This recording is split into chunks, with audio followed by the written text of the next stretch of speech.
এই যে ভাই, ওটিপি হচ্ছে 2230। 2230 মেয়ে ড্রাইভার, তার সাথে আবার বাচ্চাও আছে।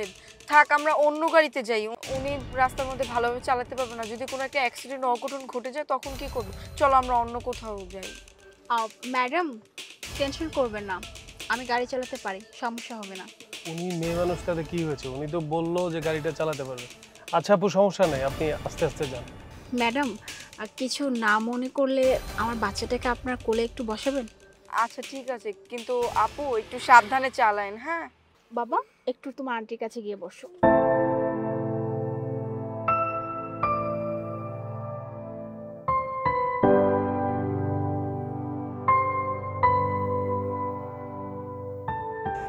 আচ্ছা আপু, একটা কথা বলি, আপনি এই বাচ্চাটাকে নিয়ে গাড়ি চালাচ্ছেন, বাচ্চাটা কি আপনার? হ্যাঁ, বাচ্চাটা আমারই। কি বলেন? আপনার বয়স কত? আমার বয়স 22। আচ্ছা, 22 বছর। আর বাচ্চার বয়স? 3 বছর। যদি আপনার বয়স 22 বছর হয় আর বাচ্চার বয়স 3 বছর, তার মানে আপনার তো খুব অল্প বয়সে বিয়ে হয়েছে, তাই না? সেটা অনেক লম্বা একটা স্টোরি। এই স্টোরি শুনলে শুধু শুধু আপনার মন খারাপ হয়ে যাবে।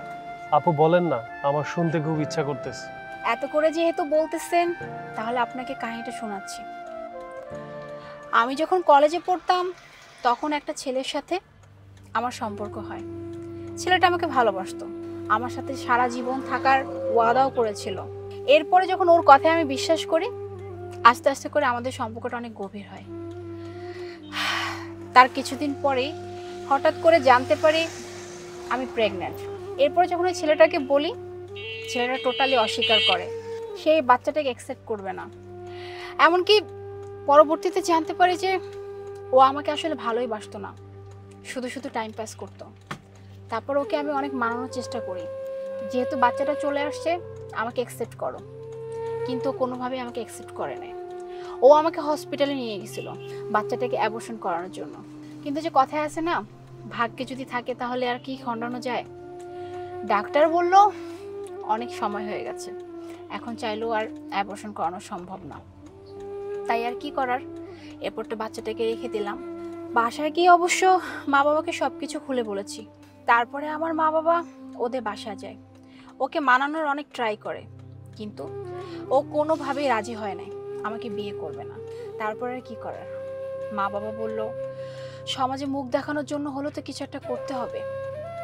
এরপরে বলল যে ঠিক আছে, এইভাবে বাসায় থাকলে তো মানুষজন ছিছি করবে, সমাজে আমরা থাকতে পারবো না। তারপরে আমার বাবা বলল যে তোকে এক কাজ করি, তোকে শহরে পাঠিয়ে দিই, ওখানে থাকবি, ওখানে তো দেখাশোনা হবে, আর প্রতি মাসে আমি টাকা পাঠিয়ে দিব। বাবা যেমনটা বললো আমি তেমনটাই সুন্দর মতো শহরে চলে আসলাম। 1 মাস ঠিকঠাক মতো খরচ দিয়েছিল, এরপরে আস্তে আস্তে করে খরচ দেওয়া বন্ধ হয়ে গেল। ওই যে কথায় আছে না, ইশারায় কাফি। আমি বুঝতে পেরেছিলাম বাবা আসলে এই কাজটা কেন করছিল। অবশ্য বাবাকে দোষ দিয়ে তো কোনো লাভ নেই, দোষটা তো আমার। আমি এত বড় একটা অন্যায় করেছি, তো শাস্তি তো আমাকে পেতেই হবে। আর আমার বাবার জায়গায় দুনিয়ায় অন্য কোনো বাবা থাকলেও সেম কাজটাই করতো।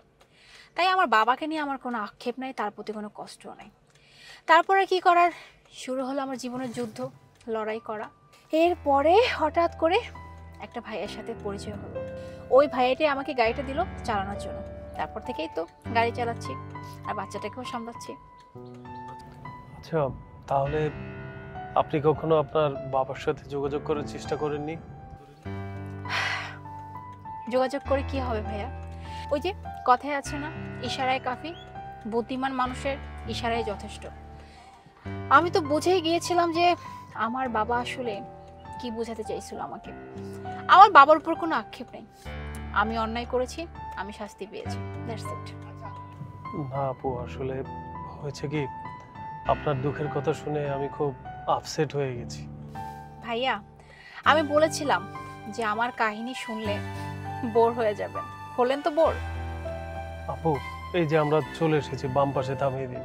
ও আচ্ছা ঠিক আছে।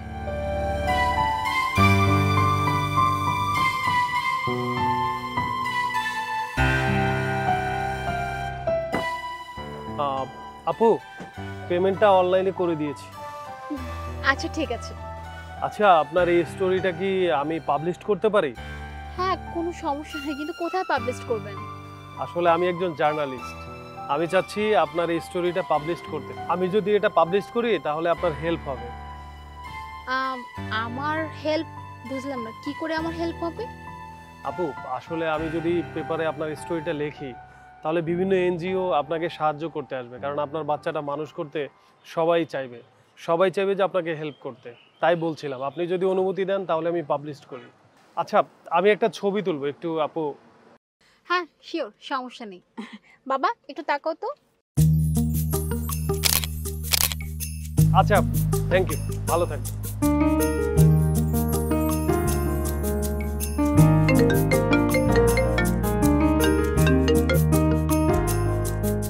হ্যালো, কে বলছেন? হ্যাঁ, আমি মোনা বলছি। তাই নাকি? আচ্ছা ঠিক আছে, আমি চলে আসবো।